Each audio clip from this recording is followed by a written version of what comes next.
कोकणात कालपासून मुसळधार पावसाला सुरुवात झालेली आहे। चिपळूण, गुहागर, खेड या परिसरामध्ये मुसळधार पाऊस पडतोय आणि या पावसाचा परिणाम इथल्या अनेक भागामध्ये दिसून येतोय। त्याच पद्धतीचा परिणाम हा मुंबई गोवा महामार्गावरती पाहायला मिळतोय। पहिल्याच पावसामध्ये परशुराम घाटातली घाटाला हा रस्ता आहे हा खचलेला आहे। पहाटेच्या सुमारास हा रस्ता खचलेला आहे आणि आपण दृश्यांच्या माध्यमातून पाहतोय की रस्त्याच्या बाजूला हा जो भराव टाकलेला आहे, पिचिंग केलेला आहे, हे पिचिंग पूर्णपणे खाली ढासळलेलं आहे आणि यामुळे या मार्गावरची वाहतूक सध्या बंद करण्यात आलेली आहे।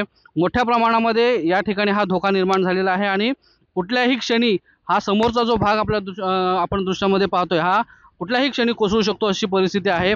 पावसाचा जोर कायम राहिला तर इथे आणखीन मोठ्या प्रमाणात भूस्खलन जे आहे ते होण्याची शक्यता आहे। कारण हे जे आपण दृश्याच्या माध्यमातून पाहतोय हे जे पिचिंगचं काम आहे हे अलीकडेच करण्यात आलं होतं आणि त्यामुळे या कामाच्या संदर्भात प्रश्नचिन्ह निर्माण होते। मोठ्या प्रमाणात इथे जे पिचिंग आहे ते खचतंय।